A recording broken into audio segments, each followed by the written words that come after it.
Welcome back to On the Record. We're here at the ASCII event, and I'm here with Gil Cargill, who surprisingly has a company that's name is Cargill. How did you come across that name? Ask my mom and dad, but it's been mine forever. So, for 37 years, no, 38. 38 years, you've been a consultant to this Right. industry, That's correct. and you've lived through that. Through the ups and downs and all the changes in the channel, my first clients were selling DOS-based application software, and worked with companies as they grew and went in and out of business. So do you always deal with the resellers and the MSPs and those people, or do you also do vendors? I do vendors. Probably 30% of my work's with vendors and 70% with the resellers in the channel.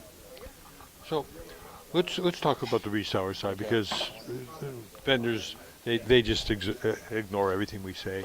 So, but in general, what are the things that you're really currently? So I'm not going back 37 years because it's kind of a little bit outdated. But currently, what are the things that you're telling them that they have to do if they want to make money? Number one, they have to get a marketing machine going of some sort. One of the biggest failings is the reseller channel doesn't get in touch, nor does it stay in touch with enough decision makers.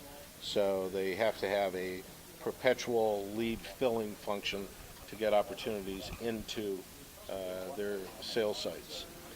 They also need to start selling based on the quality and the value of results that are delivered, not just on the technology. Okay, so you've got 37 years in there. I've got 33 years in there. But I want to tell you, this is the first time I'm meeting you. I've been pushing that message since the day I got into this industry. Yeah. So I like you already. And I'm probably the only one who does, because nobody likes Well, no, consultants. my wife's here with me, so No, she likes it she too. likes it. Well, okay, you're one up on me. So go forward.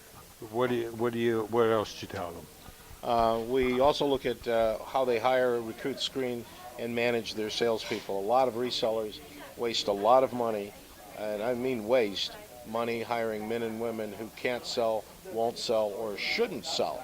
So, and if it's the shouldn't sell category, they're selling every deal below cost, but attempting to make it up in volume.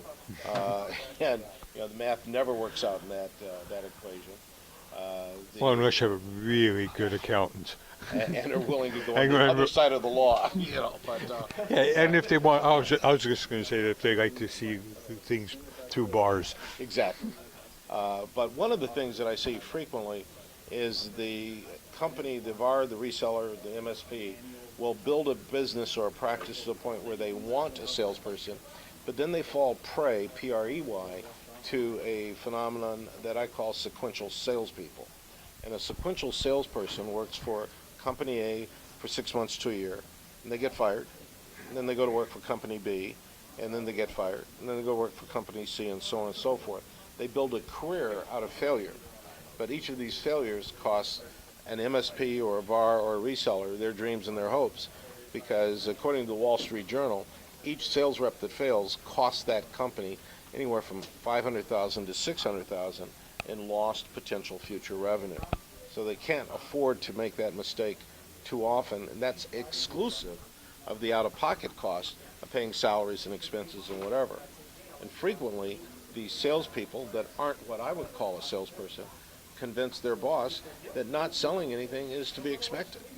And I'm being somewhat facetious, but I've seen some guys that say, well, he's only been here a year, and I've said, well, did he sell a backup? Did he sell some carbon paper? Did he sell tickets to a movie?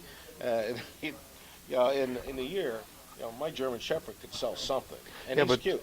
He's cute. Yeah, but the one thing that they are able to do is to sell their boss on the fact that they should keep them for longer and longer and longer. Because next month's going to be a great month, boss. Next month, I'm going to hit it hard. You're going to love the revenue that comes in. So we're always going through a series of next months. Yeah, but next month is Never not. arrives. That's right. Yeah. So that's a problem. We are selling, as I said in my speech this morning, we're using a language that the civilians in the industry don't understand, and the civilians are the men and women that write checks. So we need to be able to talk to business decision makers in English, not in techno talk. And the fact that we speak in techno talk distances those decision makers from us, and they don't know what they're being asked to buy, and all they know is it's an expense they didn't budget.